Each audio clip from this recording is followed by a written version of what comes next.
दोस्तों, गुनाहों के देवता के पिछले भाग में आपने सुना चंदर पर उसके ग्लानि का कोहरा छाता जाता है।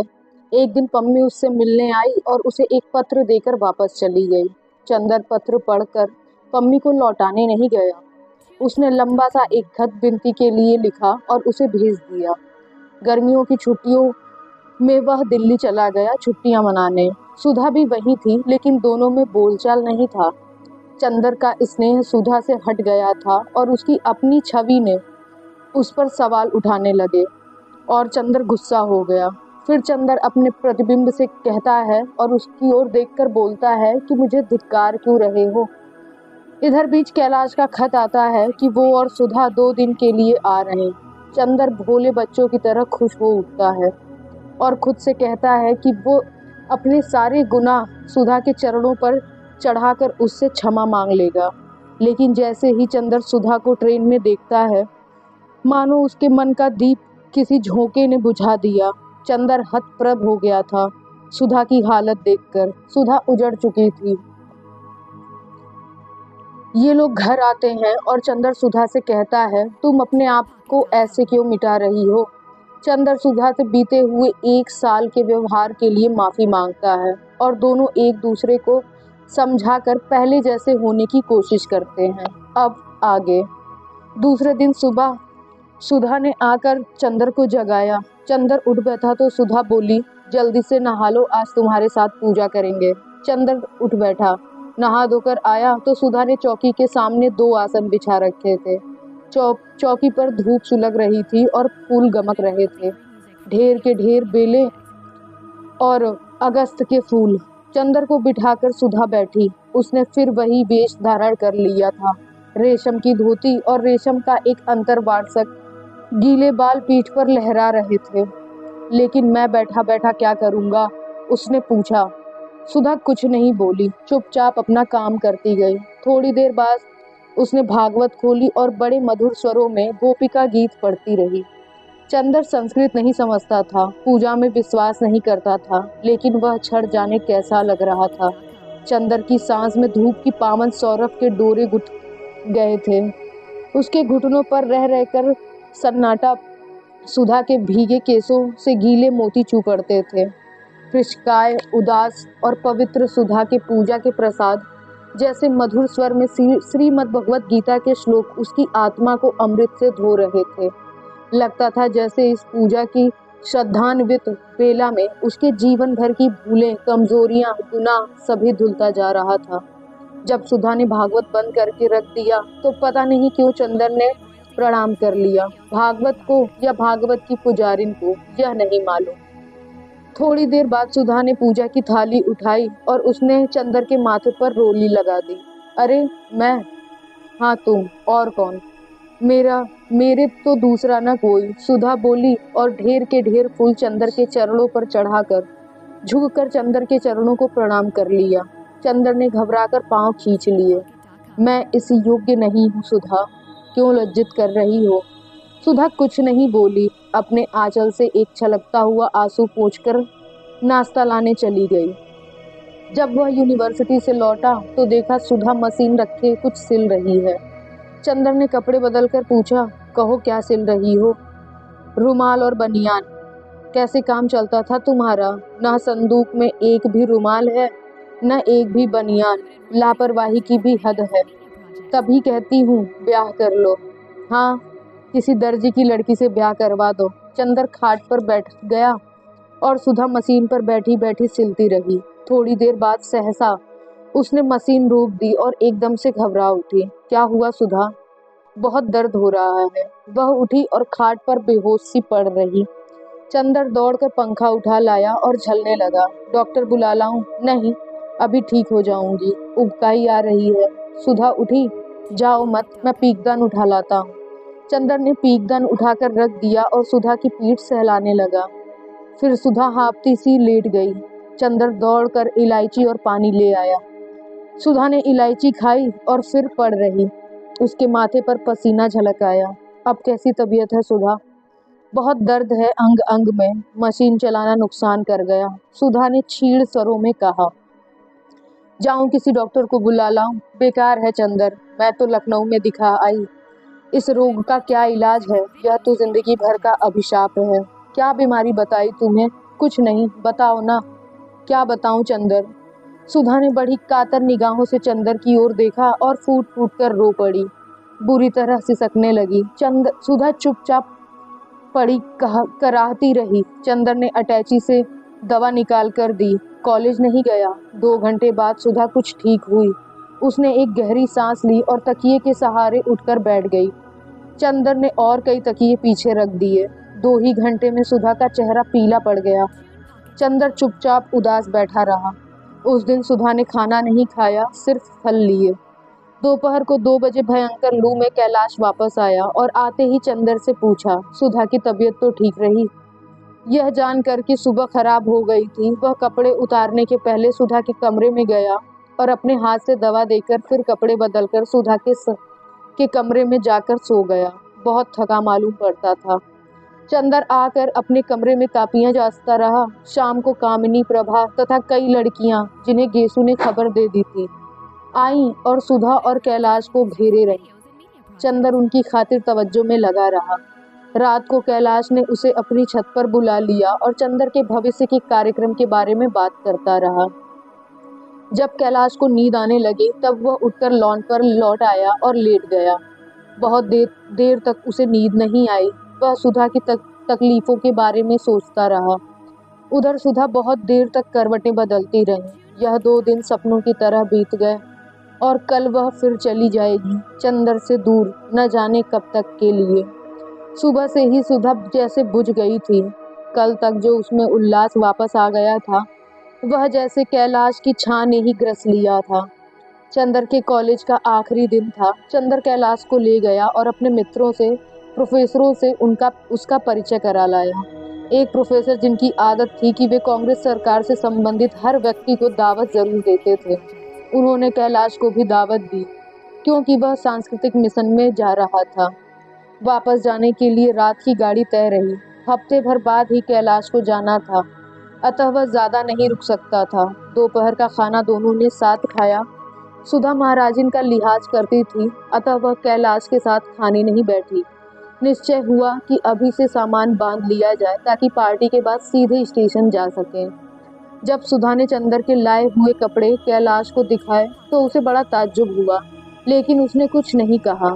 कपड़े रख लिए और चंदर से जाकर बोला, अब जब तुमने लेने देने का व्यवहार ही निभाया है तो यह बात बता दो, तुम बड़े हो या छोटे? क्यों? चंदर ने पूछा। इसलिए कि बड़े हो तो पैर छूकर जाऊं और छोटे हो तो रुपया देकर जाऊं, कैलाश बोला। चंदर हंस पड़ा। घर में दोपहर से ही उदासी छा गई। न चंदर दोपहर को सोया, न कैलाश और न सुधा। शाम की पार्टी में सब लोग गए। वहां से लौटकर आए तो सुधा को लगा कि उसका मन अभी डूब जाएगा। उसे शादी में भी जाना इतना नहीं अखरा था जितना आज अखर रहा था। मोटर पर सामान रखा जा रहा था तो वह खंभे में से टिक कर खड़ी रो रही थी। महाराजी एक टोकरी में खाने का सामान बांध रही थी। कैलाश ने देखा तो बोला, रो क्यों रही हो? छोड़ जाएं तुम्हें यहीं? चंदर से संभलेगा? सुधा ने आंसू पोंछकर आंखों से डांटा। महाराजी सुन रही हैं कि नहीं? मोटर तक पहुंचते सुधा फूट फूट कर रो पड़ी और महाराजी उसे गले से लगाकर आंसू पोंछने लगी। फिर बोली, रो न बिटिया, अब छोटे बाबू का बियाह कर दो तो 2-3 महीना आए के रह जाओ, तो हर सास छोड़ी है कि न? सुधा ने कुछ जवाब नहीं दिया और 5 रुपए का नोट महाराजिन के हाथ में थमाकर आ बैठी। ट्रेन प्लेटफॉर्म पर आ गई थी। सेकंड क्लास में चंदर ने इन लोगों का बिस्तर लगवा दिया, सीट रिजर्व करवा दी। गाड़ी छूटने में अभी घंटा भर देर थी। सुधा की आंखों में विचित्र सा भाव था। कल तक की दृढ़ता, तेज उल्लास बुझ गया था और अजब सी कातरता आ गई थी। वह चुप बैठी थी। चंदर से जब नहीं देखा गया तो वह उठकर प्लेटफॉर्म पर टहलने लगा। कैलाश भी उतर गया। दोनों बातें करने लगे। सहसा कैलाश ने चंदर के कंधे पर हाथ रखकर कहा, हाँ यार, एक बात बहुत जरूरी थी। क्या? इन्होंने तुमसे बिंदी के बारे में कुछ कहा था? तो क्या सोचा तुमने? मैं शादी वादी नहीं करूँगा। यह अब आदर्शवाद मुझे अच्छा नहीं लगता। और फिर उससे शादी करके सच पूछो तो बहुत बड़ी बात करोगे तुम। उस घटना के बाद अब ब्राह्मणों में तो वर उसे मिलने से रहा और ये कह रही थी कि वह तुम्हें मानती भी बहुत है। हाँ, लेकिन इसका मतलब यह नहीं कि मैं शादी कर लूँ, मुझे बहुत कुछ करना है। अरे यार, तुम सिवा बातों के कुछ नहीं कर सकते। हो सकता है, चंदर ने बात टाल दी, वह शादी तो नहीं ही करेगा। थोड़ी देर बाद चंदर ने पूछा, इन्हें दिल्ली कब भेजोगे? अभी तो जिस दिन मैं जाऊंगा उस दिन ये दिल्ली मेरे साथ जाएंगी, लेकिन दूसरे दिन शाहजहांपुर लौट जाएंगी। क्यों? अभी माँ बहुत बिगड़ी हुई है, वह इन्हें आने थोड़े ही देती थी। वह तो लखनऊ के बहाने मैं इन्हें ले आया। तुम शंकर भैया से कभी जिक्र मत करना। अब दिल्ली तो इसलिए चली जाएं कि मैं 2-3 महीने बाद लौटूंगा। फिर शायद सितंबर अक्टूबर में ये 3-4 महीने के लिए दिल्ली जाएं। You know she is carried. हाँ अच्छा, हाँ यही तो बात है, पहला मौका है। दोनों लौटकर कंपार्टमेंट में बैठ गए। सुधा बोली, तो सितंबर में आओगे ना चंदर? हाँ हाँ जरूर से। फिर वक्त कोई बहाना न बना देना। जरूर आऊंगा। कैलाश उतरकर कुछ लेने गया तो सुधा ने अपनी आंखों से आंसू पोंछकर झुककर चंदर के पांव छू लिए और रोकर बोली, चंदर अब बहुत टूट चुकी हूँ, अब हाथ न खींच लेना। उसका गला रुध गया। चंदर ने सुधा के हाथों को अपने हाथ में ले लिया और कुछ भी नहीं बोला। सुधा थोड़ी देर चुप रही, फिर बोली, चंदर चुप क्यों हो? अब तो नफरत नहीं करोगे? मैं बहुत अभागी हूँ देवता। तुमने क्या बनाया था और अब क्या हो गई? देखो अब चिट्ठी लिखते रहना, नहीं तो सहारा टूट जाता है। और फिर वह रो पड़ी। कैलाश कुछ किताबें और पत्रिकाएं खरीदकर वापस आ गया। दोनों बैठकर बातें करते रहे। यह निश्चय हुआ कि जब कैलाश लौटेगा तो बजाय बंबई के सीधे दिल्ली जाने के वह प्रयाग से होता हुआ जाएगा। गाड़ी चली तो चंदर ने कैलाश को बहुत प्यार से गले लगा लिया। जब तक गाड़ी प्लेटफॉर्म के अंदर रही, सुधा सिर निकाले झांकती रही। प्लेटफॉर्म के बाहर भी पीली चांदनी में सुधा का फहराता हुआ आंचल दिखता रहा। धीरे धीरे वह एक सफेद बिंदु बनकर अदृश्य हो गया। गाड़ी एक विशाल अजगर की तरह चांदनी में रेंगती चली जा रही थी। जब मन में प्यार जाग जाता है तो प्यार की किरण बादलों में छिप जाती है। अजब थी चंदर की किस्मत। इस बार तो सुधा गई थी तो उसके तन मन को एक गुलाबी नशे में सराबोर कर गई थी। चंदर उदास नहीं था, वह बेहद खुश था। खूब घूमता था और गर्मी के बावजूद खूब काम करता था। अपने पुराने नोट्स निकाल लिए थे और एक नई किताब की रूपरेखा सोच रहा था। उसे लगता था कि उसका पौरुष, उसकी शक्ति, उसका ओज, उसकी दृढ़ता, सभी कुछ लौट आया है। उसे हरदम लगता कि गुलाबी पंखुड़ियों की एक छाया उसकी आत्मा को चूमती रहती है। वह जब कभी लेटता तो उसे लगता कि सुधा फूलों के धनुष की तरह उसके पलंग के आर पार पाटी पर हाथ टेके बैठी है।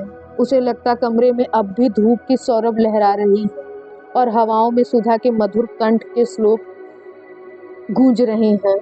2 ही दिन में चंदर को लग रहा था कि उसकी जिंदगी में जहाँ जो कुछ टूट फूट गया है वह सब संभल रहा है। वह अब अभाव धीरे धीरे भर रहा है। उसके मन का पूजा गृह खंडहर हो चुका था। सहसा उस पर जैसे किसी ने आंसू छिड़क कर जीवन के वरदान से अभिषेक कर दिया था। पत्थर के बीच दबकर पिसे हुए पूजा गीत फिर से सस्वर हो उठे थे। मुरझाए हुए पूजा फूलों की पंखुड़ियों में फिर रस छलक आया था और रंग चमक उठे थे। धीरे धीरे मंदिर का कंगूरा फिर सितारों से समझौता करने की तैयारी करने लगा था। चंदर की नसों में वेद मंत्रों की पवित्रता और ब्रज की वंशी की मधुराई पलकों में पलकें डालकर नाच उठी थी। सारा काम जैसे वह किसी अदृश्य आत्मा की आज्ञा से करता था। वह आत्मा सिवा सुधा के और भला किसकी थी? वह सुधामय हो रहा था। उसके कदम कदम में, बात बात में, सांस सांस में सुधा का प्यार फिर से लौट आया था। तीसरे दिन बिंती का एक पत्र आया। बिंती ने उसे दिल्ली बुलाया था और मामा जी भी चाहते थे कि चंदर कुछ दिन के लिए दिल्ली चला आए तो अच्छा है। चंदर के लिए कुछ कोशिश भी कर रहे थे। उसने लिख दिया था कि वह मई के अंत में या जून के प्रारंभ में आएगा और बिंती को बहुत बहुत सा स्नेह। उसने सुधा के आने की बात नहीं लिखी क्योंकि कैलाश ने मना कर दिया था। सुबह चंदर गंगा नहाता, नई पुस्तकें पढ़ता, अपने नोट्स दोहराता, दोपहर को सोता और रेडियो बजाता, शाम को घूमता और सिनेमा देखता, सोते वक्त कविताएं पढ़ता और सुधा के प्यार के बादलों में मुंह छिपाकर सो जाता। जिस दिन कैलाश जाने वाला था उसी दिन उसका एक पत्र आया कि वह और सुधा दिल्ली आ गए हैं। शंकर भैया और नीलू उसे पहुंचाने बंबई जाएंगे। चंदर सुधा के इलाहाबाद जाने का जिक्र किसी को भी न लिखे। यह उसके और चंदर के बीच की बात है।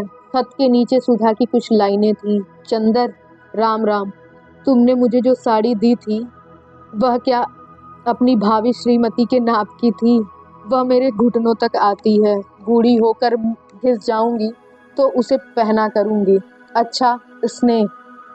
और तो तुमसे कह आई हूँ, उन बातों का ध्यान रहेगा ना? मेरी तंदुरुस्ती ठीक है। इधर मैंने गांधी जी की आत्मकथा पढ़नी शुरू की है। तुम्हारी सुधा।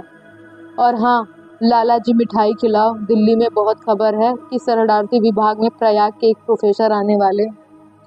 कैलाश तो अब बम्बई चल दिया होगा। बम्बई के पते से उसने बधाई का एक तार भेज दिया और सुधा को एयर मेल से उसने एक खत भेजा जिसमें उसने बहुत सी मिठाइयों का चित्र बना दिया था। लेकिन वह पशोपेश में पड़ गया। दिल्ली जाए या न जाए, वह अपने अंतर्मन से सरकारी नौकरी का विरोधी था। उसे तत्कालीन भारतीय सरकार और ब्रिटिश सरकार में ज्यादा अंतर नहीं लगता था। फिर हर दृष्टिकोण से वह समाजवादियों के अधिक समीप था। और अब वह सुधा से वादा कर चुका था कि वह काम करेगा, ऊंचा बनेगा, प्रसिद्ध होगा। लेकिन पद स्वीकार कर ऊंचा बनना उसके चरित्र के विरुद्ध था। किंतु डॉक्टर शुक्ला कोशिश कर रहे थे। चंदर केंद्रीय सरकार के किसी ऊंचे पद पर आए, यह उनका सपना था। चंदर को कॉलेज की स्वच्छंद और ढीली नौकरी पसंद थी। अंत में उसने यह सोचा कि पहले नौकरी स्वीकार कर लेगा, बाद में फिर कॉलेज चला जाएगा। एक दिन रात को जब वह बिजली बुझाकर किताब बंद कर सीने में रखकर सितारों को देख रहा था और सोच रहा था कि अब सुधा दिल्ली लौट गई होगी। अगर दिल्ली रह गया तो बंगले में किसे टिकाया जाएगा। इतने में किसी व्यक्ति ने फाटक खोलकर बंगले में प्रवेश किया। उसे ताज्जुब हुआ कि इतनी रात को कौन आ सकता है, और वह भी साइकिल लेकर। उसने बिजली जला दी। तार वाला था। साइकिल खड़ी थी। तार वाला लॉन पर चला गया और तार दे दिया। दस्तखत करके उसने लिफाफा फाड़ा। तार डॉक्टर साहब का था। लिखा था कि अगली ट्रेन से फौरन चले आओ। स्टेशन पर सरकारी कार होगी, स्लेटी रंग की। उसके मन में फौरन कहा, चंदर, हो गए तुम केंद्र में। उसकी आंखों से नींद गायब हो गई। वह उठा। अगली ट्रेन सुबह 3 बजे जाती थी। 11 बजे थे। अभी 4 घंटे थे। उसने एक अटैची में कुछ अच्छे अच्छे सूट रखे, किताबें रखी और माली को सहेज कर चल दिया। मोटर को स्टेशन से वापस लाने की दिक्कत होती। ड्राइवर अब था नहीं, अतः नौकर को अटैची देकर पैदल चल दिया। राह में सिनेमा से लौटता हुआ रिक्शा मिल गया। चंदर ने सेकंड क्लास का टिकट लिया और ठाठ से चला। कानपुर में उसने सादी चाय पी और इटावा में रेस्तरां बार में जाकर खाना खाया। उसके बगल में मारवाड़ी दंपत्ति बैठे थे जो सेकंड क्लास का किराया खर्च करके प्रायश्चित स्वरूप 1 आने की पकौड़ी और 2 आने की दाल मोठ से उदर पूर्ति कर रहे थे। हाथरस स्टेशन पर एक मजेदार घटना घटी। हाथरस में छोटी और बड़ी लाइनें क्रॉस करती हैं। छोटी लाइन ऊपर पुल पर खड़ी होती है। स्टेशन के पास जब ट्रेन धीमी हुई तो सेठ जी सो रहे थे। सेठानी ने बाहर झांककर देखा और निसंकोच उनके पृथुल उदर पर कर प्रहार करके कहा, हो देखो रेलगाड़ी के सिर पर रेलगाड़ी। सेठ एकदम चौंक कर जागे और उछलकर बोले, बाप रे बाप, उलट गई रेलगाड़ी। जल्दी सामान उतार, लुट गए राम। ये तो जंगल है, कहते थे जेवर न ले चल। चंदर खिलखिलाकर हंस पड़ा। सेठ जी ने परिस्थिति समझी और चुपचाप बैठ गए। चंदर करवट बदलकर फिर पढ़ने लगा। इतने में ऊपर की गाड़ी से उतरकर कोई औरत हाथ में एक गठरी लिए आई और अंदर ज्यों ही घुसी की मारवाड़ी बोला, बुड्ढी, यह सेकंड क्लास है। हो ही सेकंड थर्ड तो सब गोविंद की माया है बच्चा। चंदर का मुंह दूसरी ओर था। लेकिन उसने सोचा, गोविंद जी की माया का वर्णन और विश्लेषण करते हुए रेल के डिब्बे के वर्गीकरण को भी माया जाल बताना शायद भागवतकार की दिव्य दृष्टि से संभव होगा। लेकिन यह भी मारवाड़ी को सुधा तो था नहीं कि वैष्णव साहित्य और गोविंद जी की माया का भक्त होता। जब उसने कहा, गार्ड साहब को बुलाऊं, तो बुढ़िया गरज उठी, बस चल हुआ से। गार्ड का तो दमाद लगत है जोन बुलाइए, मुटका कद्दू।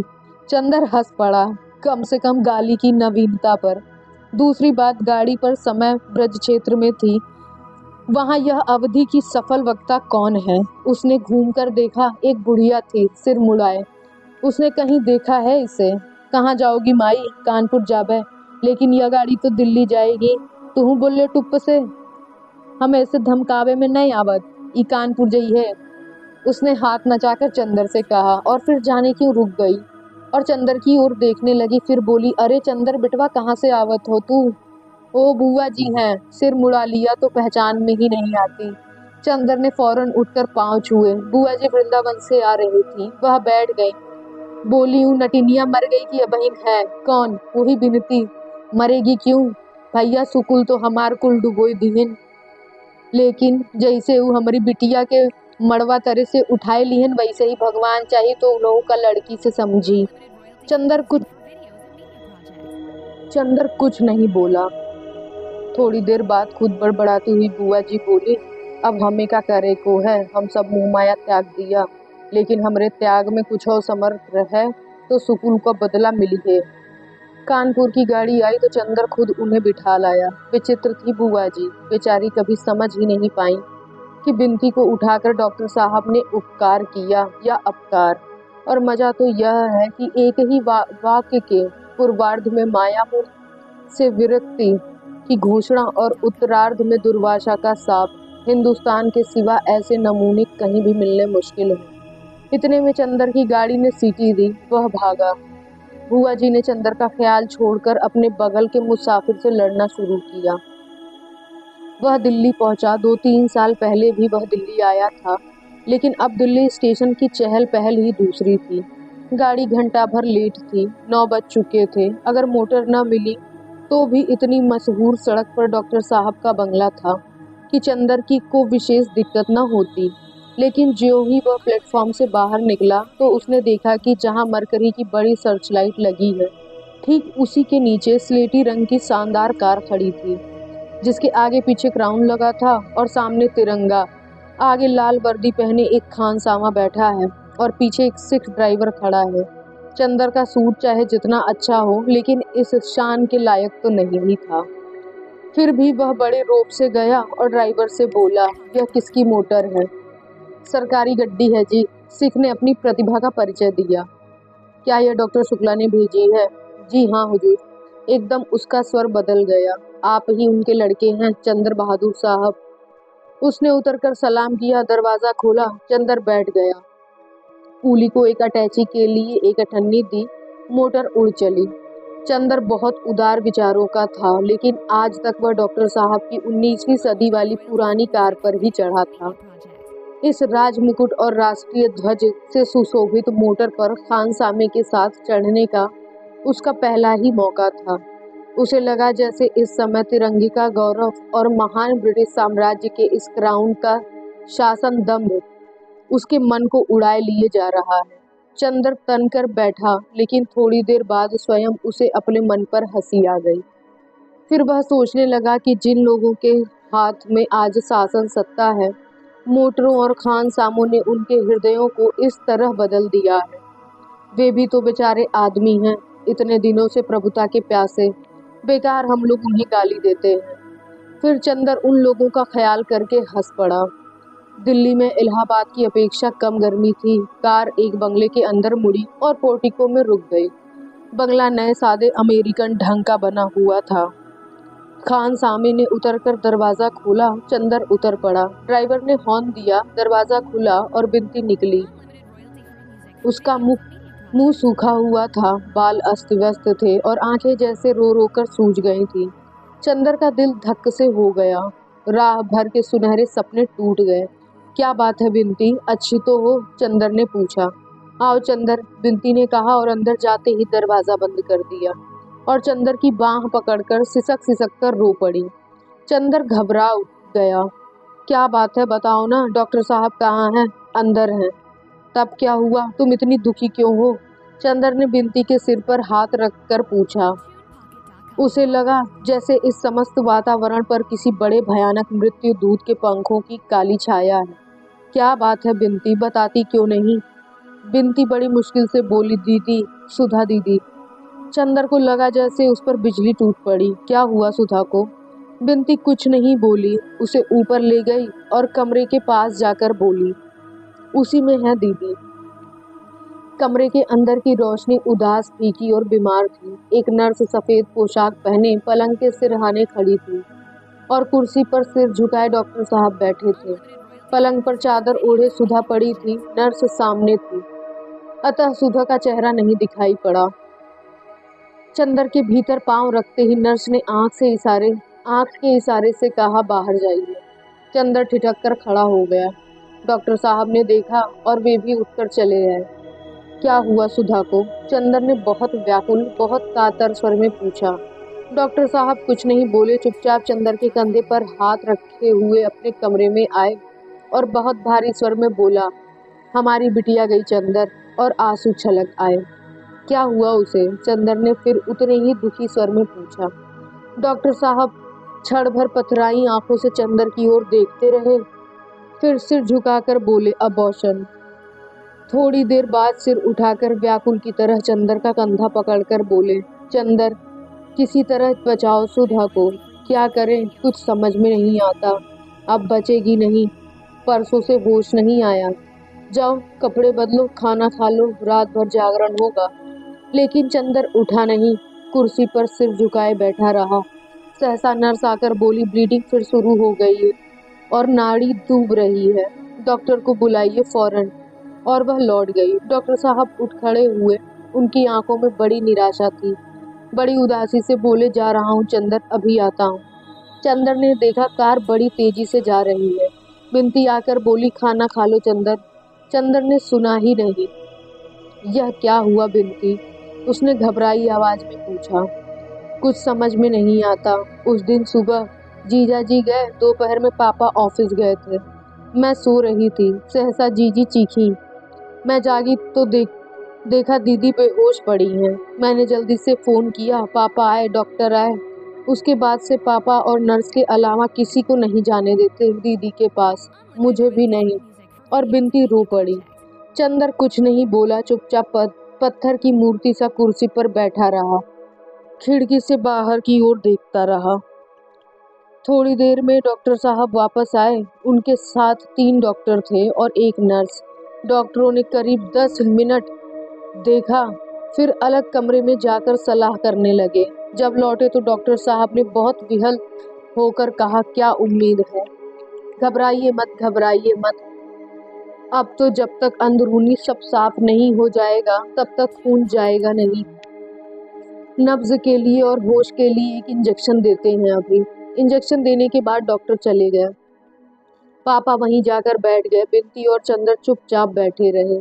करीब 5 मिनट के बाद सुधा ने भयंकर स्वर में कराहना शुरू किया।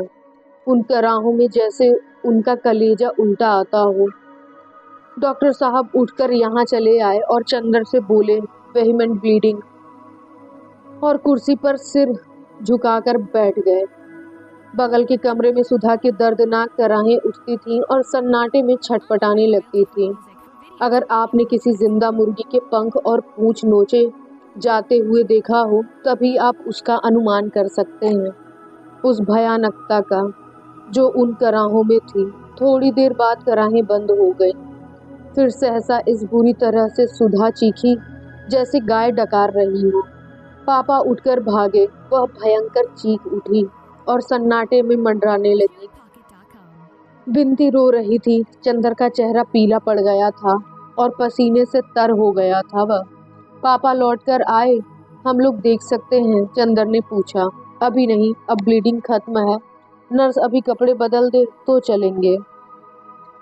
थोड़ी देर में तीनों गए और जाकर खड़े हो गए। अब चंदर ने सुधा को देखा। उसका चेहरा सफेद पड़ गया था, जैसे जाड़े के दिनों में थोड़ी देर पानी में रहने के बाद उंगलियों का रंग रक्तहीन श्वेत हो जाता है। गालों की हड्डियां निकल आई थीं और होठ काले पड़ गए थे। पलकों को चारों ओर कालापन गहरा गया था और आंखें जैसे बाहर निकली पड़ती थीं। खून इतना अधिक गया था कि लगता था बदन पर चमड़ी की एक हल्की झिल्ली मर दी गई हो। यहाँ तक कि भीतर की हड्डी के उतार चढ़ाव तक स्पष्ट दिख रहे थे। चंदर ने डरते डरते माथे पर हाथ रखा। सुधा के होठों में कुछ हरकत हुई। उसने मुंह खोल दिया और आंखें बंद किए हुए ही उसने करवट बदली। फिर कराही और सिर से पैर तक उसका बदन कांप उठा। नर्स ने नाड़ी देखी और कहा, अब ठीक है, कमजोरी बहुत है। थोड़ी देर बाद पसीना निकलना शुरू हुआ। पसीना पोंछते पोंछते 1 बज गया। बिनती बोली डॉक्टर साहब से, मामा जी अब आप सो जाइए, चंदर देख लेंगे, आज नर्स है ही। डॉक्टर साहब की आंखें लाल हो रही थीं। सबके कहने पर वह अपनी सीट पर लेट रहे। नर्स बोली, मैं बाहर आराम कुर्सी पर थोड़ा बैठ लूं, कोई ज़रूरत हो तो बुला लेना। चंदर जाकर सुधा के सिरहाने बैठ गया। बिनती बोली, तुम थके हुए आए हो, चलो तुम भी सो रहो, मैं देख रही हूँ। चंदर ने कुछ जवाब नहीं दिया, चुपचाप बैठा रहा। बिनती ने सभी खिड़कियां खोल दी और चंदर के पास ही बैठ गई। सुधा सो रही थी चुपचाप। थोड़ी देर बाद बिनती उठी, घड़ी देखी, मुंह खोलकर दवा दी।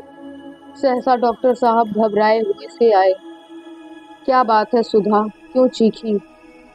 कुछ नहीं, सुधा तो सो रही है चुपचाप, बिनती बोली। अच्छा, मुझे नींद में लगा कि वह चीखी है। फिर वह खड़े खड़े सुधा का माथा सहलाते रहे और फिर लौट गए। नर्स अंदर थी। बिनती चंदर को बाहर ले आई और बोली, देखो कल जीजा जी को एक तार दे देना, लेकिन अब वह होंगे कहाँ, विशाखापट्टनम या कोलंबो में। जहाजी कंपनी के पते से दिलवा देना तार। दोनों फिर जाकर सुधा के पास बैठ गए। नर्स बाहर सो रही थी। 3:30 बज गए थे। ठंडी हवा चल रही थी। बिनती चंदर के कंधे पर सिर रखकर सो गई। सहसा सुधा के होठ हिले और उसने कुछ अस्पष्ट स्वर में कहा। चंदर ने सुधा के माथे पर हाथ रखा। माथा सहसा जलने लगा था। चंदर घबरा उठा। उसने नर्स को जगाया। नर्स के बगल में थर्मामीटर लगाया। तापक्रम 105 था। सारा बदन जल रहा था और रह रहकर वह कांप उठती थी। चंदर ने फिर घबराकर नर्स की ओर देखा। घबराइए मत, डॉक्टर अभी आएगा। लेकिन थोड़ी देर में हालत और बिगड़ गई और फिर उसी तरह दर्दनाक कराहें सुबह की हवा में सिर पटकने लगी। नर्स ने इन लोगों को बाहर भेज दिया और बदन अंगोछने लगी। थोड़ी देर में सुधा ने चीख कर पुकारा, पापा। इतनी भयानक आवाज थी कि जैसे सुधा को नरक के दूध पकड़े ले जा रही। पापा गया। सुधा का चेहरा लाल था और वह हाथ पटक रही थी। पापा को देखते ही बोली, पापा चंदर को इलाहाबाद से बुलवा दो। चंदर आ गया बेटा, अभी बुलाते हैं। ज्यों ही पापा ने माथे पर हाथ रखा कि सुधा चीख उठी, तुम पापा नहीं हो। कौन हो तुम? दूर हटो, छुओ मत। अरे बिनती। डॉक्टर शुक्ला ने नर्स की ओर देखा। नर्स बोली, डिलीरियम, सन्नीपात, डॉक्टर को बुलाइए। सुधा ने फिर करवट बदली और नर्स को देखकर बोली, कौन गेसू? आओ बैठो। चंदर नहा रहा है, अभी बुलाती हूँ। अरे चंदर। और फिर हाँफने लगी। आंखें बंद कर ली और रोकर बोली, पापा तुम कहाँ चले गए? नर्स ने चंदर और बिनती को बुलाया। बिनती पास जाकर खड़ी हो गई। आंसू पोंछकर बोली, दीदी हम आ गए, और सुधा की बाह पर हाथ रख दिया। सुधा ने आंखें नहीं खोली। बिनती के हाथ पर हाथ रखकर बोली, बिनती पापा कहाँ गए हैं? खड़े तो हैं मामा जी। झूठ मत बोल कमबख्त। अच्छा ले, शरबत तैयार है, जा। चंदर स्टडी रूम में पढ़ रहा है, बुला ला जा। बिनती फपक कर रो पड़ी। रोती क्यों है? सुधा ने कराह कर कहा, मैं जाऊंगी तो चंदर को तेरे पास छोड़ जाऊंगी। जा, चंदर को बुला ला, नहीं बर्फ घुल जाएगी। शरबत छान लिया है। चंदर आगे आया। रूंधे गले से आंसू पीते हुए बोला, सुधा आंखें खोलो, हम आ गए हैं। सुधी। डॉक्टर साहब कुर्सी पर पड़े सिसक रहे थे। सुधा ने आंखें खोली और चंदर को देखते ही फिर बहुत जोर से चीखी, तुम ऑस्ट्रेलिया से लौट आए? झूठे। तुम चंदर हो? क्या मैं तुम्हें पहचानती नहीं? अब क्या चाहिए? इतना कहा तुमसे, हाथ जोड़ा, मेरी क्या हालत है, लेकिन तुम्हें क्या? जाओ यहाँ से, वरना मैं अभी सिर पटक दूंगी। और सुधा ने सिर पटक दिया। नहीं गए, नर्स ने इशारा किया। चंदर कमरे के बाहर आया और कुर्सी पर सिर झुकाकर बैठ गया। सुधा ने आंखें खोली और फटी फटी आंखों में से चारों ओर देखने लगी। फिर नर्स से बोली, गेसु, तुम बहुत बहादुर हो। तुमने अपने को बेचा नहीं, अपने पैर पर खड़ी हो, किसी के आश्रय में नहीं हो। कोई खाना कपड़ा देकर तुम्हें खरीद नहीं सकता। बिनती कहाँ गई? मैं खड़ी हूँ दीदी। हैं? अच्छा, पापा कहाँ हैं? सुधा ने कराह कर पूछा। डॉक्टर साहब उठकर आ गए बेटा, बड़े दुलार से सुधा के माथे पर हाथ रखकर बोले। सुधा रो पड़ी। कहाँ थे पापा अभी तक तुम? हमने इतना पुकारा, न तुम बोले न चंदर बोला। हमें तो डर लग रहा था, इतना सूना था। जाओ, महाराजन से ने रोटी सेक ली है, खा लो। हाँ, ऐसे बैठ जाओ। लो पापा, हमने नान खटाई बनाई है। डॉक्टर शुक्ला रोते हुए चले गए। बिनती ने चंदर को बुलाया। देखा चंदर कुर्सी पर हथेली में मुंह छिपाए बैठा था। बिनती गई और चंदर के कंधे पर हाथ रखा। चंदर ने देखा और सिर झुका लिया। चलो चंदर, दीदी फिर बेहोश हो गई। इतने में नर्स बोली, वह फिर होश में आई है, आप लोग वहीं चलिए। सुधा ने आंखें खोल दी थी। चंदर को देखते ही बोली, चंदर आओ। कोई मास्टर ठीक किया तुमने? जो कुछ पढ़ा था वह भूल रही? अब इम्तिहान में पास नहीं होंगी। डिलीरियम अब भी है, नर्स बोली। सहसा सुधा ने चंदर का हाथ छोड़ दिया और झट से हथेलियां आंखों पर रख ली और बोली, ये कौन आ गया? यह चंदर नहीं है। चंदर नहीं है। चंदर होता तो मुझे डांटता, क्यों बीमार पड़ी? अब बताओ, मैं चंदर को क्या जवाब दूंगी? चंदर को बुला दो गेसु, जिंदगी में दुश्मनी निभाई, अब मौत में तो ना निभाए। उफ, मरीज के पास इतने आदमी, तभी डिलीरियम होता है। सहसा डॉक्टर ने प्रवेश किया। कोई दूसरा डॉक्टर था, अंग्रेज था। बिनती और चंदर बाहर चले आए।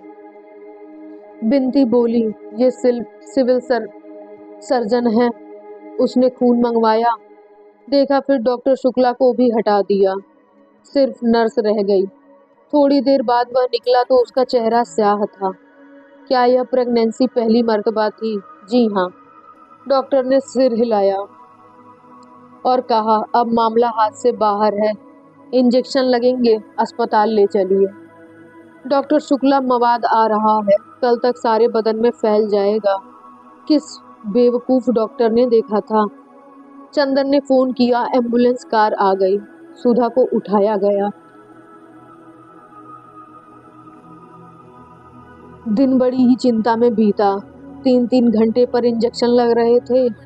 दोपहर को 2 बजे इंजेक्शन खत्म कर डॉक्टर ने एक गहरी सांस ली और बोला, कुछ उम्मीद है। अगर 12 घंटे तक हार्ट ठीक रहा तो मैं आपकी लड़की आपको वापस दूंगा। बड़ा भयानक दिन था। बहुत ऊंची छत का कमरा, दलानों में टाट के पर्दे पड़े थे और बाहर गर्मी की भयानक लू हू हू करती हुई दानवों की तरह मुंह फाड़े दौड़ रही थी। डॉक्टर साहब सिरहाने बैठे थे, पथरीली निगाहों से सुधा के पीले मृत प्राय चेहरे की ओर देखते हुए। बिनती और चंदर बिना कुछ खाए पिए चुपचाप बैठे थे। रह रह कर बिनती सिसक उठती थी, लेकिन चंदर के मन पर पत्थर रख लिया था। वह एक टक एक ओर देख रहा था। कमरे में वातावरण शांत था। रह रहकर बिनती की सिसकियां, पापा की निश्वासें तथा घड़ी की निरंतर टिक टिक सुनाई पड़ रही थी। चंदर का हाथ बिनती की गोद में था। एक मूक संवेदना ने बिनती को संभाल रखा था। चंदर कभी बिनती की ओर देखता, कभी घड़ी की ओर। सुधा की ओर नहीं देख पाता था। दुख अपनी पूरी चोट करने के वक्त अक्सर आदमी की आत्मा और मन को क्लोरोफॉर्म सुंघा देता है। चंदर कुछ भी सोच नहीं पा रहा था। संज्ञाहत, नीरव, निश्चेत। घड़ी की सुई अविराम गति से चल रही थी। सर्जन कई दफे आए। नर्स ने आकर टेम्परेचर लिया। रात को 11 बजे टेम्परेचर उतरने लगा। डॉक्टर शुक्ला की आंखें चमक उठी। ठीक 12:05 पर सुधा ने आंखें खोल दी। चंदर ने बिनती का हाथ मारे खुशी से दबा दिया। बिनती कहाँ है? बड़े छीड़ स्वर में पूछा। सुधा ने आंख घुमाकर देखा। पापा को देखते ही मुस्कुरा पड़ी। बिनती और चंदर उठकर आ गए। आहा चंदर, तुम आ गए, हमारे लिए क्या लाए? पगली कहीं की, मारे खुशी के चंदर का गला भराया। लेकिन तुम इतनी देर में क्यों आए चंदर? कल रात को ही आ गए थे हम। चलो चलो, झूठ बोलना तो तुम्हारा धर्म बन गया है। कल रात को आ गए होते तो अभी तक हम अच्छे भी हो गए होते। और वह हाँफने लगी। सर्जन आया, बात मत करो, उसने कहा। उसने एक मिक्सचर दिया, फिर आला लगाकर देखा और डॉक्टर शुक्ला को अलग ले जाकर कहा, अभी 2 घंटे और खतरा है, लेकिन परेशान मत होइए। अब 70% आशा है। मरीज जो कहे उसमें बाधा मत दीजिएगा, उसे जरा भी परेशानी ना। सुधा ने चंदर को बुलाया। चंदर, पापा से मत कहना, अब मैं बचूंगी नहीं। अब कहीं मत जाना, यहीं बैठो। छी पगली, डॉक्टर कह रहा है अब खतरा नहीं है। चंदर ने बहुत प्यार से कहा। अभी तो तुम हमारे लिए जिंदा रहोगी ना? कोशिश तो कर रही हूँ चंदर, मौत से लड़ रही हूँ। चंदर, उन्हें तार दे दो, पता नहीं देख पाऊंगी या नहीं। दे दिया सुधा, चंदर ने कहा और सिर झुकाकर सोचने लगा। क्या सोच रहे हो चंदर? उन्हें इसलिए देखना चाहती हूँ कि मरने के पहले उन्हें क्षमा कर दूँ, उनसे क्षमा मांग लूँ। चंदर, तुम तकलीफ का अंदाजा नहीं कर सकते। डॉक्टर शुक्ला आए, सुधा ने कहा। पापा आज तुम्हारी गोद में लेट लें। उन्होंने सुधा का सिर गोद में रख लिया। पापा चंदर को समझा दो, ये अब अपना ब्याह तो कर ले। हाँ पापा, हमारी भागवत मंगवा दो। शाम को मंगवा देंगे बेटी, अब 1 बज रहा है। देखा, सुधा ने कहा, बिनती यहाँ आओ। बिनती आई। सुधा ने उसका माथा चूमकर कहा, रानी, जो कुछ तुझे आज तक समझाया वैसा ही करना। अच्छा, पापा तेरे जिम्मे है। बिनती रोकर बोली, दीदी ऐसी बातें क्यों करती हो? सुधा कुछ न बोली, गोद से हटाकर सिर तकिए पर रख लिया। जाओ पापा, अब सो रहो तुम। सो लूंगा बेटी, जाओ, नहीं फिर हम अच्छे नहीं होंगे, जाओ। सर्जन का आदेश था कि मरीज के मन के विरुद्ध कुछ नहीं होना चाहिए। डॉक्टर शुक्ला चुपचाप उठे और बाहर पीछे पलंग पर लेट रहे। सुधा ने चंदर को बुलाया और बोली, मैं झुक नहीं सकती। बिनती यहाँ आ। हाँ। चंदर के पैर छू। अरे, अपने माथे में नहीं पगली, मेरे माथे से लगा दे, मुझसे झुका नहीं जाता। बिनती ने रोते हुए सुधा के माथे में चरण धूल लगा दी। रोती क्यों है पगली? मैं मर जाऊं तो चंदर तो है ही। अब चंदर तुझे कभी नहीं रुलाएंगे, चाहे पूछ लो। इधर आओ चंदर, बैठ जाओ। अपना हाथ मेरे होठों पर रख दो और ऐसे। अगर मैं मर जाऊं तो रोना मत चंदर, तुम ऊंचे बनोगे तो मुझे बहुत चैन मिलेगा।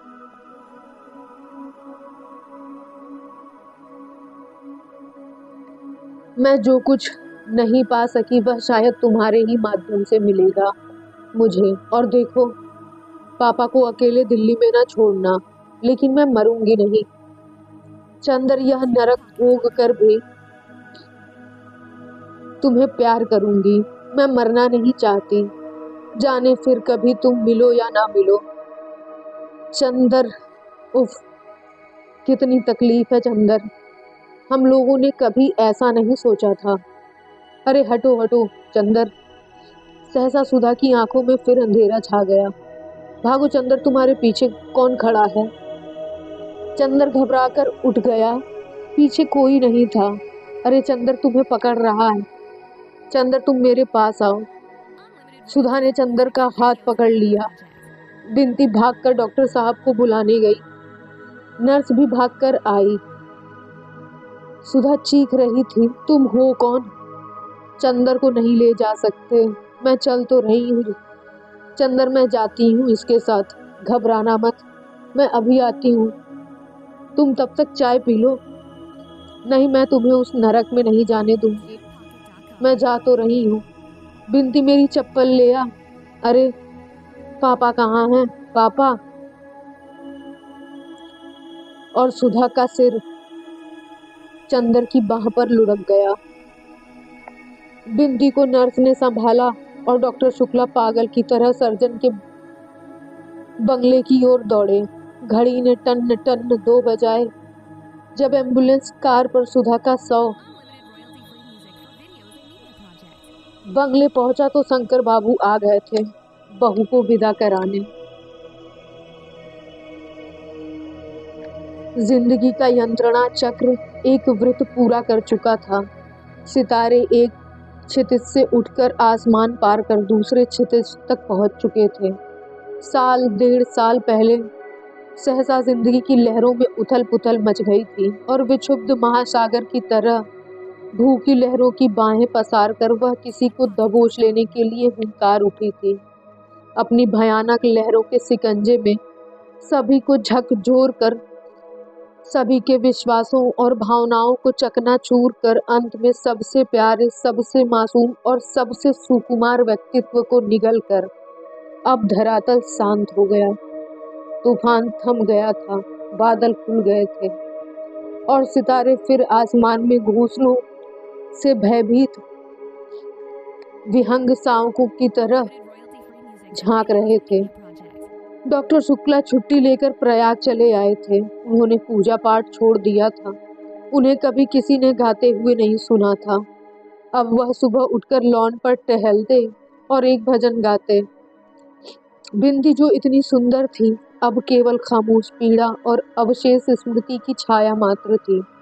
चंदर शांत था, पत्थर हो गया था, लेकिन उसके माथे का तेज बुझ गया था और वह बूढ़ा सा लगने लगा था। और यह सब केवल 15 दिनों में।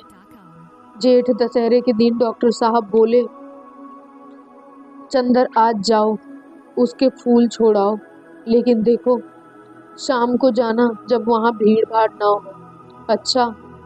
और चुपचाप टहल कर गुनगुनाने लगे। शाम को चंदर चला तो बिंती भी चुपचाप साथ हो ली। न बिंती ने आग्रह किया, न चंदर ने स्वीकृति दी। दोनों खामोश चल दिए।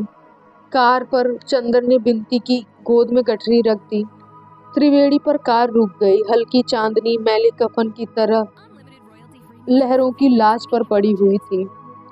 दिन भर कमाकर मल्लाह थक कर सो रहे थे। एक बूढ़ा बैठा चीलम पी रहा था। चुपचाप उसकी नाव पर चंदर बैठ गया। बिंती उसकी बगल में बैठ गई। दोनों खामोश थे। सिर्फ पतवारों की छप छप सुन पड़ती थी। मल्लाह ने खत के पास नाव बांध दी और बोला, नहा ले बाबू। वह समझता था बाबू सिर्फ घूमने आए। जाओ। वह दूर तख्तों की कतार के उस छोर पर जाकर खो गया। फिर दूर दूर तक फैला संगम और सन्नाटा। चंदर सिर झुकाए बैठा रहा। बिंती सिर झुकाए बैठी रही। थोड़ी देर बाद बिंती सिसक पड़ी। चंदर ने सुर उठाया और फौलादी हाथों से बिंती का कंधा झकझोर कर बोला, बिंती यदि रोई तो यहीं फेंक देंगे उठाकर, कमबख्त अभागी। बिंती चुप हो गई। चंदर चुपचाप बैठा तख्त के नीचे से गुजरती हुई लहरों को देखता रहा। थोड़ी देर बाद उसने गठरी खोली, फिर रुक गया। शायद फेंकने का साहस नहीं हो रहा। बिंती ने पीछे से आकर एक मुट्ठी राख उठा ली और अपने आंचल में बांधने लगी।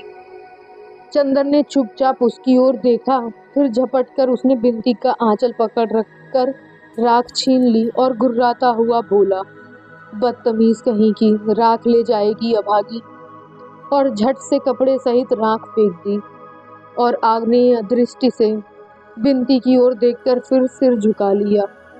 लहरों में राख एक जहरीले पनियाले सांप की तरह लहराती हुई चली जा रही थी। बिंती चुपचाप सिसक रही थी। नहीं चुप होगी। चंदर ने पागलों की तरह बिंती को ढकेल दिया। बिंती ने बांस पकड़ लिया और चीख पड़ी। चीख से चंदर जैसे होश में आ गया। थोड़ी देर चुपचाप रहा, फिर झुककर अंजलि में पानी लेकर मुंह धोया और बिन्ती के आंचल से पोंछकर बहुत मधुर स्वर में बोला, बिन्ती रो मत, मेरी समझ में नहीं आता कुछ भी, रो मत। चंदर का गला भर आया और आंख में आंसू छलक आए। चुप हो जाओ रानी, मैं अब इस तरह कभी नहीं करूंगा, उठो, अब हम दोनों को निभाना है बिन्ती। चंदर ने तख्त पर छीना झपटी में बिखरी हुई राख चुटकी में उठाई और बिन्ती की मांग में भरकर मांग चूम ली। उसके होंठ राख में सन गए। सितारे टूट चुके थे, तूफान खत्म हो चुका था, नाव किनारे आकर लग गई थी। मल्लाह को चुपचाप रुपए देकर बिन्ती का हाथ थामकर चंदर ठोस धरती पर उतर पड़ा। मुर्दा चांदनी में दोनों छायाएं मिलती जुलती हुई चल दी। गंगा की लहरों में बहता हुआ राख का सांप टूट फूट कर बिखर चुका था और नदी फिर उसी तरह बहने लगी थी जैसे कभी कुछ हुआ ही ना हो।